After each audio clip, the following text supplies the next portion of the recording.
introduction, merci beaucoup pour l'invitation surtout. Je suis très content de pouvoir partager avec vous des découvertes ou des recherches historiques sur l'histoire des systèmes dynamiques. Je ne vais évidemment pas faire une histoire complète, c'est pas possible de choisir un petit sujet, et en particulier un petit sujet un peu polémique, parce que je pense que ça peut être intéressant pour introduire la notion de ce que c'est qu'un système dynamique, ce que c'est que le chaos, et ce que c'est que l'histoire des mathématiques finalement à bien des égards.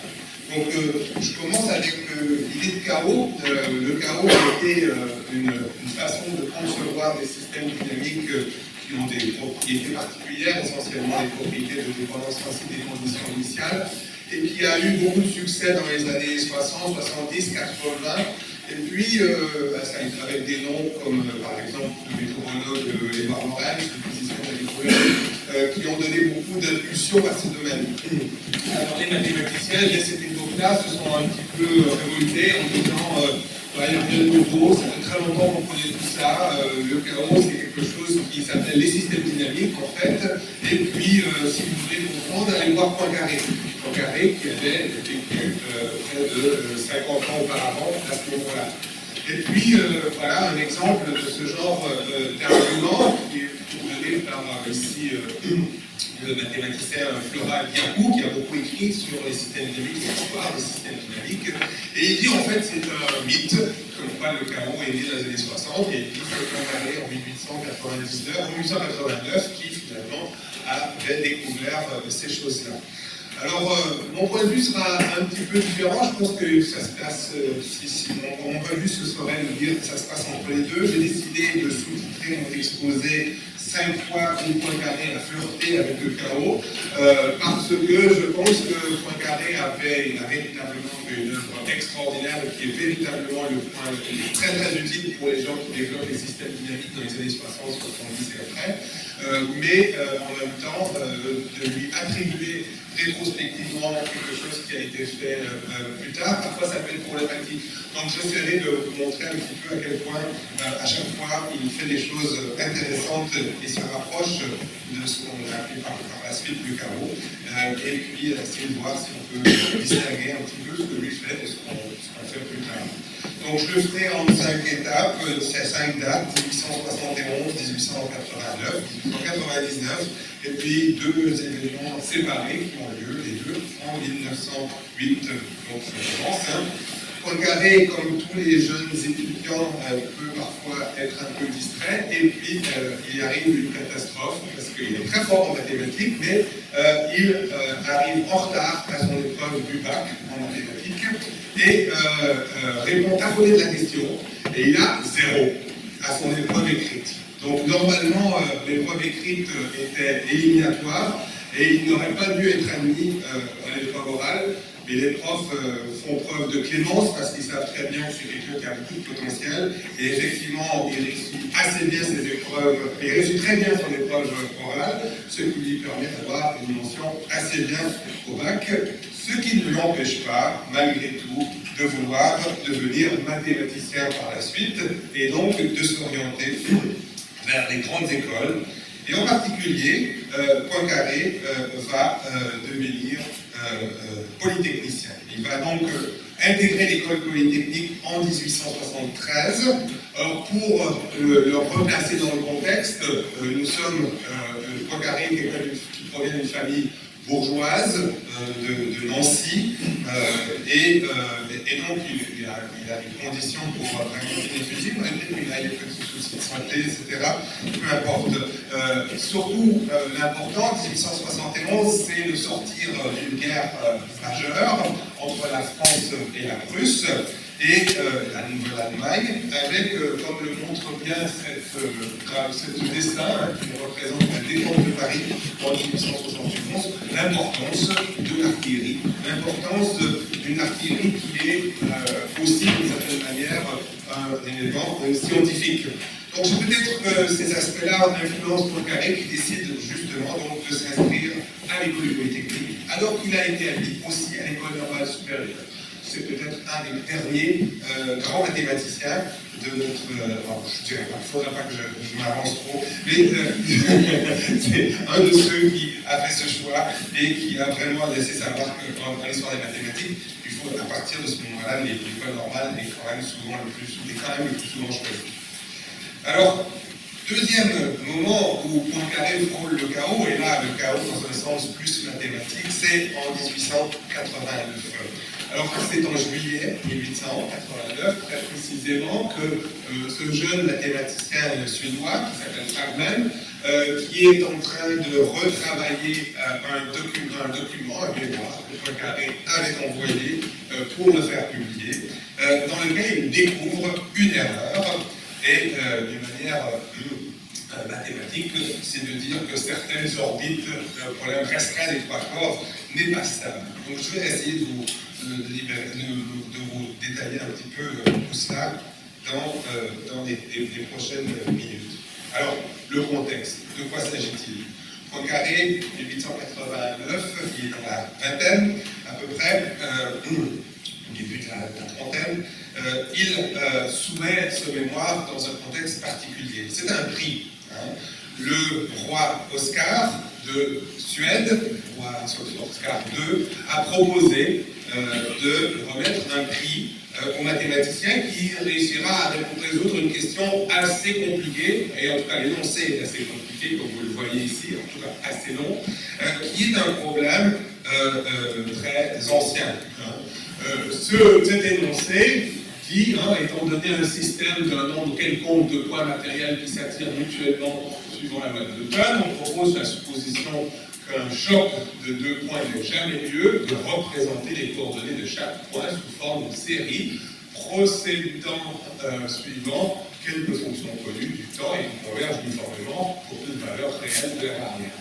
Un problème, donc, classique des trois corps. De quoi s'agit-il? Ce problème des trois corps, je vais vous donner deux petits éléments pour savoir de quoi il s'agit au juste.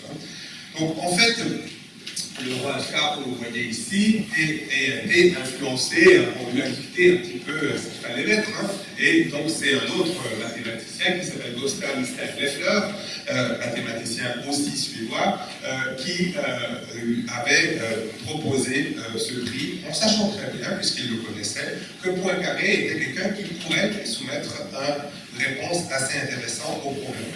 Alors, quel est le problème? En deux mots, il s'agit de, je ne peux pas le détailler vraiment, mais le fameux problème des trois corps, qui aujourd'hui est une série de Netflix, et puis un roman, qui justement met en scène ce problème des trois corps, pour essayer de comprendre qu'est-ce que ça peut être une civilisation qui vit sous ces conditions. Ce problème des trois corps, c'est quoi? C'est l'idée de considérer le problème gravitationnel qu'il y a quand on a trois corps différents qui sont en interaction gravitationnelle entre les uns avec les autres. Si on fait l'histoire courte, on est au début du XVIIe siècle. Kepler, en observant les trajectoires de planètes autour du Soleil, découvre que finalement ces trajectoires sont plus probablement elliptiques que circulaires. Et donc la question se pose pour les mathématiciens ensuite de savoir qu'est-ce qui cause une orbite elliptique.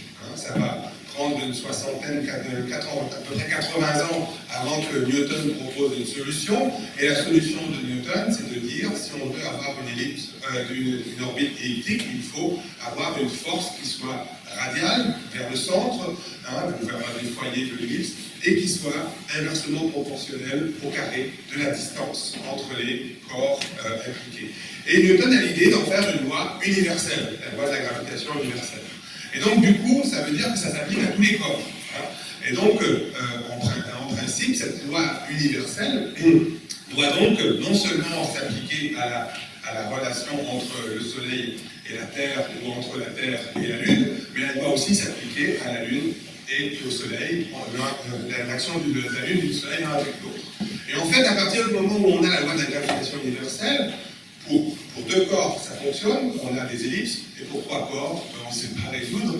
Et donc se pose le problème fondamental de savoir, est-ce que le système solaire, est-ce que le système planétaire est stable, ou est-ce qu'il n'y a pas un risque que finalement la Terre s'éloigne de l'espace, ou au contraire s'écrase vers le Soleil. Donc on voit que c'est un problème assez intéressant. Alors, Poincaré va essayer de résoudre en utilisant ce qu'on appelle le problème restreint. Je ne pense pas que j'ai besoin de l'expliquer ici finalement. C'était dans l'énoncé précédent, mais je vais passer pour aller plus vite. Donc, Poincaré va écrire un mémoire pour essayer d'expliquer que ce problème de la stabilité du système solaire peut être résolu. Nous sommes le 17 mai 1888, quand enfin il soumet à Mittag-Leffler un mémoire qui, quand il sera imprimé, fera 158 pages, et il affirme qu'il a résolu le problème. Sauf que, donc on va donc lui décerner le prix. Il est très content, le roi est assez content, et Mittag-Leffler aussi. Poincaré reçoit un prix de 2500 couronnes suédoises pour ce prix. 6 mois plus tard, catastrophe, le mémoire contient une erreur, et donc on doit essayer de le corriger. Poincaré travaille pendant 6 mois pour essayer de voir ce qu'il est possible de faire. Il soumet une version corrigée en janvier 1890, qui est beaucoup plus longue, 270 pages cette fois-ci, et dans laquelle finalement il ne résout pas le problème. Et il pointe du doigt la possibilité que dans certains cas, la stabilité ne soit pas assurée. Il détermine en particulier certaines de ces conditions. C'est un mémoire très important dans lequel il y a beaucoup d'innovations, mais finalement, qui ne résout pas la question. Alors, la revue n'est pas tout à fait contente et lui demande de rembourser les frais d'impression du premier mémoire, ce qui coûte 3585 couronnes. Donc, vous voyez, en affaire, Poincaré a perdu les sous et il n'en a pas gagné. Donc, qu'est-ce que c'est que cette erreur de Poincaré? La version, une version simplifiée, je vous donne une version simplifiée qui a été proposée par un académicien qui s'appelle Évariste Sanchez-Clavicia. Pour donner une idée, dans le demi-courbe dont le bord contient le point O, on considère 2 courbes fermées, C1 et C2, et puis on dit que si les aires entre ces 2 courbes sont égales, on se pose la question, est-ce que les courbes sont confondues ou pas?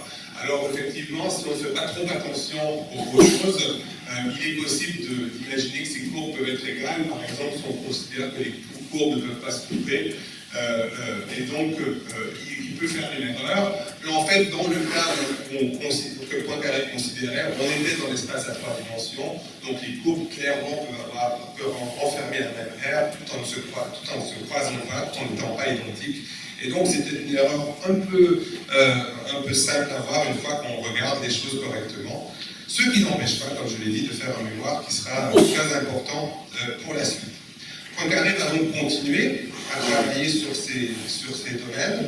Et puis en 1899, il va terminer un grand ouvrage en 3 volumes, en 3 tomes, assez important, plus d'1 millier de pages quand même, dans lequel il expose les méthodes nouvelles de la mécanique céleste, c'est-à-dire qu'il essaie de rendre plus accessible que tous ces travaux qu'il a faits et qui ont donné lieu à son mémoire.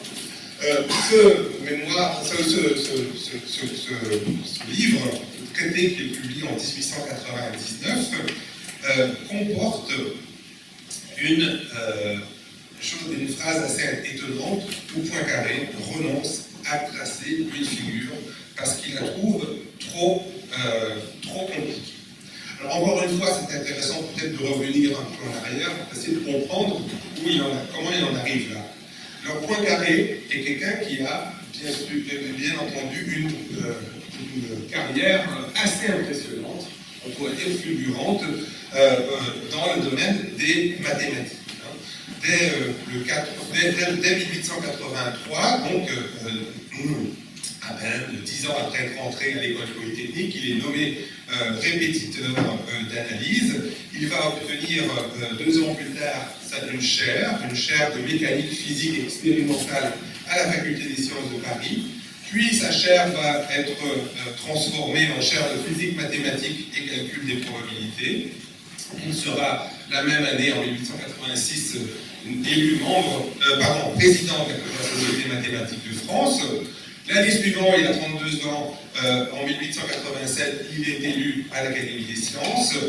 Un peu plus tard, 6 ans plus tard, il devient membre du Bureau des longitudes en 1893, et en 1896, il obtient une chaire d'astronomie mathématique et de mécanique céleste, en toujours à la faculté des sciences de Paris. Donc on voit en fait que cette idée de travailler dans le domaine de l'astronomie et de la mécanique céleste est assez importante dans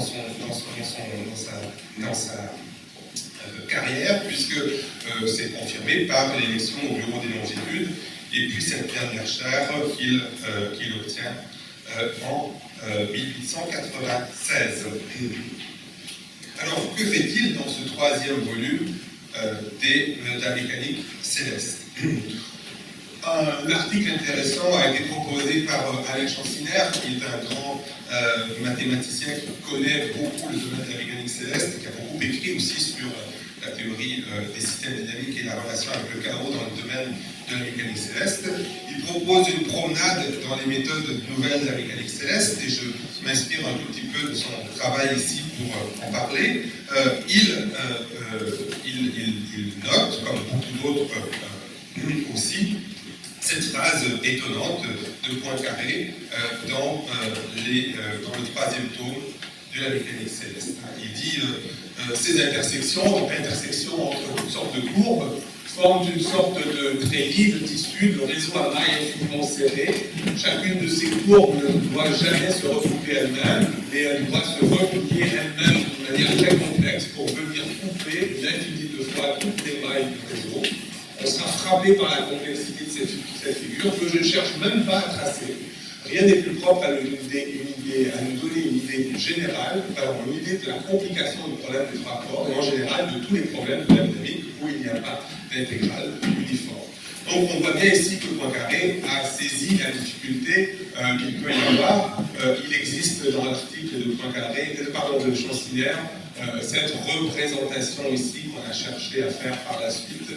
Je ne suis pas convaincu que ce soit de lui, je pense que c'est plutôt d'un mathématicien qui s'appelle Abraham, mais peu importe, nous avons ici une tentative de faire ce genre de schéma. Alors on va le voir, je pense aujourd'hui dans la journée, les moyens informatiques dont on dispose aujourd'hui permettent d'être beaucoup plus audacieux que Poincaré a pu l'être à cette époque.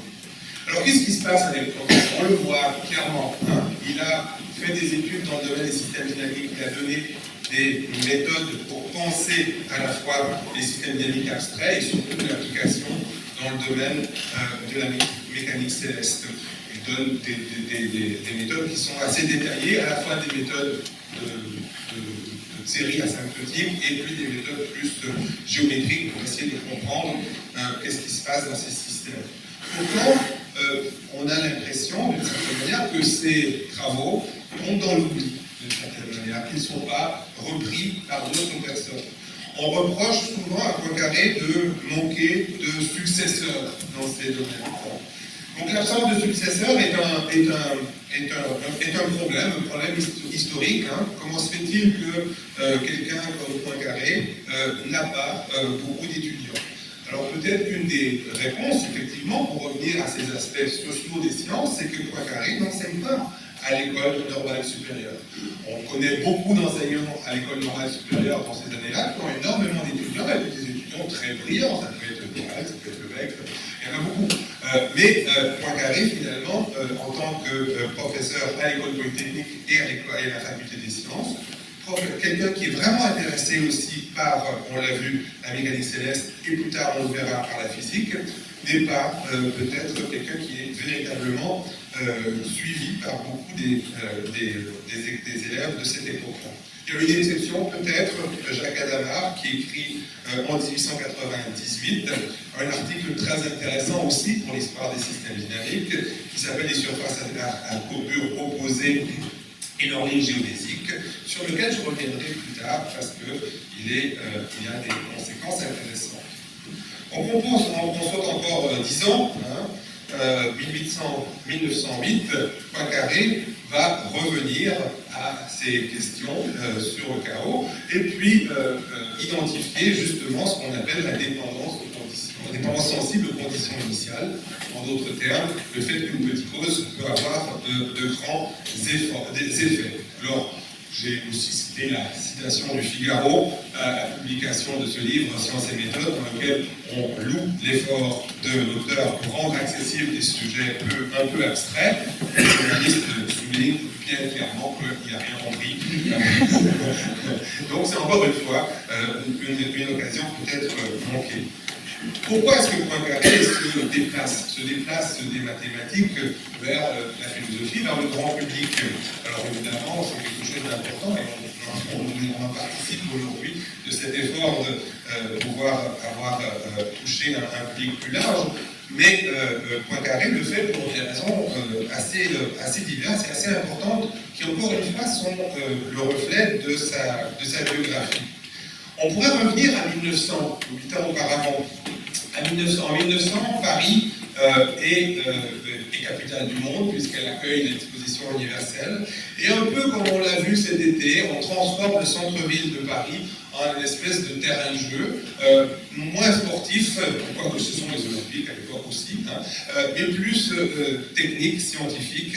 Et on a un grand espace là, entre le Champ de Mars et l'Esplanade des Invalides, où les sciences, la technique, la modernité est mise de l'avant. C'est une grosse année pour Poincaré aussi.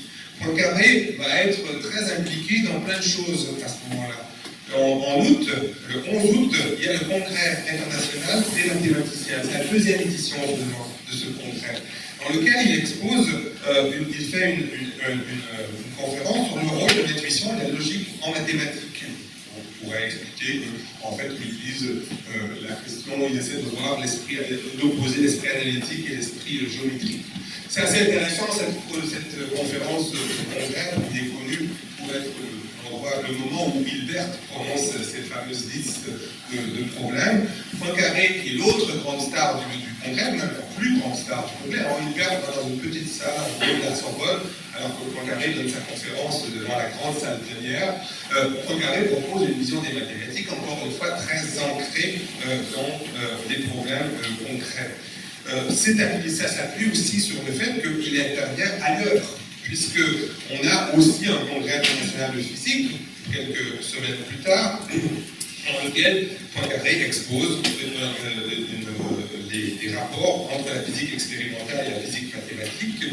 Et puis le congrès de philosophie, toujours au mois d'août 1900, dans lequel il parle des principes de la mécanique. Donc vous voyez quelqu'un qui a une très très grande surface à ce moment-là et qui s'impose dans plusieurs disciplines comme étant une figure centrale.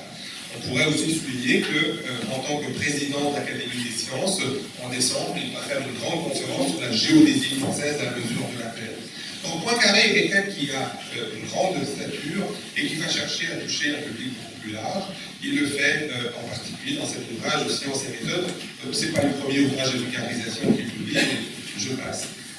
Disons un peu qu'est-ce qu'il nous dit dans cette citation très frappante.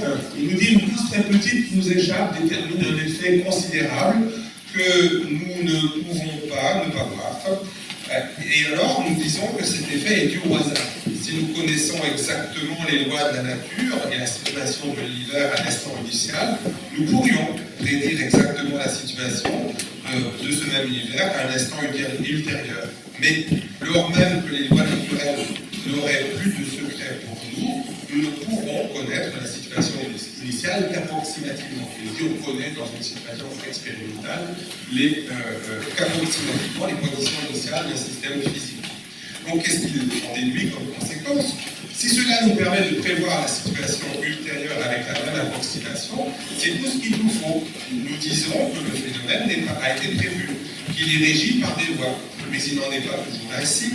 Et il peut arriver que de très petites différences dans les conditions initiales engendrent de très grandes dans les phénomènes finaux. Une petite erreur sur les premières produirait une erreur énorme sur les derniers. La prédiction devient impossible et nous avons le phénomène fortuit. Alors c'est intéressant de voir que cette description des dépendances sensibles des conditions initiales est un petit peu déplacée. C'est-à-dire qu'il ne s'agit plus maintenant d'essayer de comprendre un système dynamique comme tel, mais bien de comprendre l'apparition d'un autre concept, le concept de hasard. Et finalement, Poincaré attribue à cette dépendance sensible la notion de hasard même. évidemment, on connaît un peu la suite de l'histoire avec d'autres utilisations du hasard beaucoup plus fondamentales par la suite en sciences, en particulier dans le domaine de la mécanique quantique qui se développe déjà à cette époque. Alors, qu'est-ce qu'on pourrait aussi en retenir? On pourrait en retenir la leçon que nous donne Pierre Duhem, dont Poincaré a examiné la thèse quelques années plus tôt. Dans un ouvrage aussi paru à la même époque, qui s'appelle La théorie physique, Pierre Duhem revient non pas sur les travaux de Poincaré, mais sur les travaux d'Adamard, dans lequel il identifie justement le fait qu'on peut avoir dans certains domaines, certains systèmes, en particulier le système des géodésiques sur une surface à courbure négative. Il prend l'image du front d'un taureau avec des cornes qui s'étendraient à l'infini. Et il dit sur le front de taureau, il y aura des géodésiques qui s'en vont à l'infini, les unes gravissant la corde à droite, les autres gravissant la corde gauche, donc une bifurcation assez importante, ici, pas vraiment une séparation. Donc si un point matériel est lancé sur une surface étudiée à partir d'une position géométrique donnée, avec une vitesse géométriquement donnée, la déduction mathématique peut déterminer la trajectoire de ce point et dire si cette trajectoire s'éloigne ou non à l'infini. Mais pour le physicien, cette déduction est tout à jamais inutilisable. Ce qui est très intéressant et paradoxal, puisque finalement, ce seront les physiciens qui vont plus tard s'intéresser au chaos. On peut se demander s'il n'y a pas ici une certaine forme d'embargo ou d'écran de fumée qui est lancé devant quelque chose qui pourrait être très intéressant. Alors revenons à la physique. Restons en physique. Poincaré en 1908 est aussi, on l'a vu, quelqu'un qui s'intéresse beaucoup à la physique. Il s'intéresse à la physique et on peut le voir avec une conférence qu'il fait à l'École supérieure des postes et télégraphes. Alors j'utilise ici les travaux de Jean-Marc Ginoux qui a fait une thèse avec moi et qui a attiré l'attention sur cette conférence très très bien connue et dans lequel on voit que même dans les journaux les plus improbables, parfois Poincaré s'exprime de manière intéressante. Alors Poincaré est physicien. Et on l'a vu, il y a eu des chaires où la physique était importante. Et à partir des années 1200, quand il a fini de travailler sur la mécanique céleste, il s'intéresse de plus en plus à la physique, l'électricité, l'optique, la théorie de Maxwell, et puis de plus en plus, il s'intéresse à l'électron, qu'on vient de découvrir, et puis introduit ce qu'on appelle aujourd'hui le groupe de Poincaré, et il y a toutes sortes de débats pour essayer de juger l'importance de son travail pour l'émergence de la relativité restreinte, comme vous le savez, c'est 1905, avec Albert Einstein. En 1903, Poincaré, cumulant, va devenir professeur d'électricité théorique à l'école supérieure des postes et télégraphes. Ça ne paraît pas très important, ou très prestigieux comme poste, mais finalement, ça va être assez intéressant parce qu'il va vraiment s'intéresser aux aspects expérimentaux et puis aux aspects théoriques qui se trouvent dans ce domaine. Alors, dans cette conférence, en 1908, il s'intéresse à ce qu'on appelle un arc chantant. C'est une espèce de circuit électrique comme ça qui peut produire des effets particuliers. Il s'intéresse à une équation qui est donnée ici, l'équation différentielle. C'est aussi un système dynamique. Si on utilise ça, c'est une évolution dans le temps.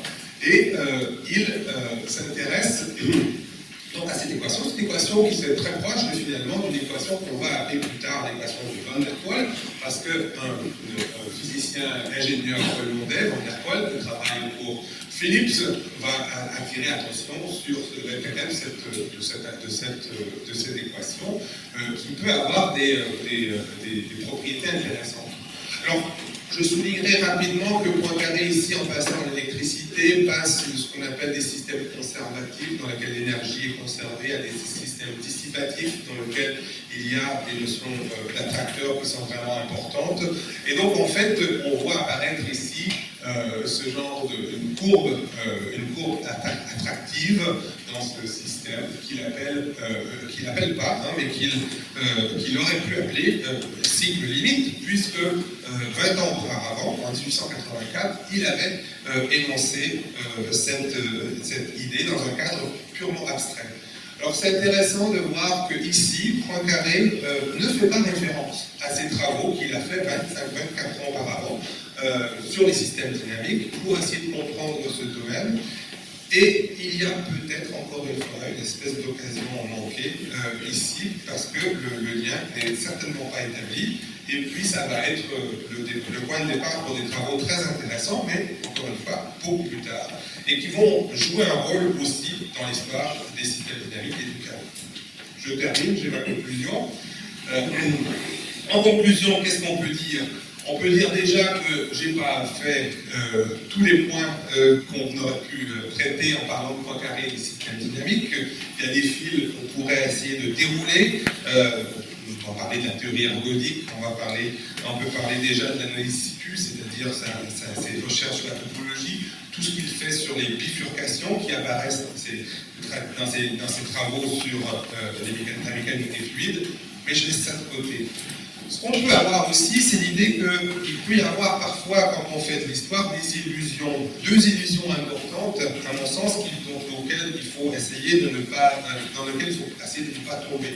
D'abord, une illusion biographique. Poincaré, c'est une seule personne, et donc tous ses travaux sont reliés. Peut-être pas. Peut-être que Poincaré, quand il travaille dans un domaine, il ne se rappelle pas ce qu'il a fait auparavant. Il en a fait tellement que c'est possible. Hein.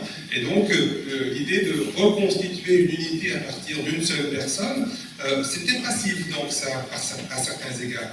Et puis, l'illusion la plus importante qu'on a, quand on est tous coupables, je pense, quand on est mathématicien, c'est l'illusion téléologique, c'est-à-dire de penser que les choses ne peuvent pas être autrement que qu'elles ont été, hein, et que le point d'arrivée est nécessairement le point auquel on devrait arriver. Et donc, d'une certaine manière, rétro-projeter ce point d'arrivée sur les travaux de Poincaré.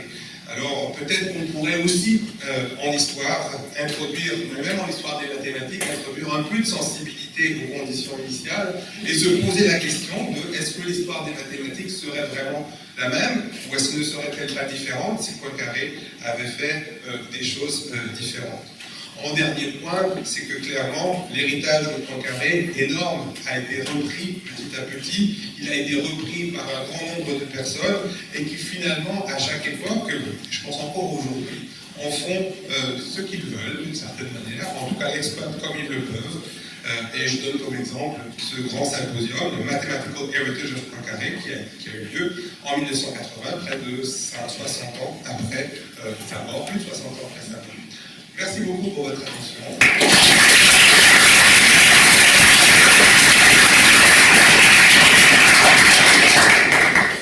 Merci beaucoup. Donc, on a le temps pour deux questions rapides.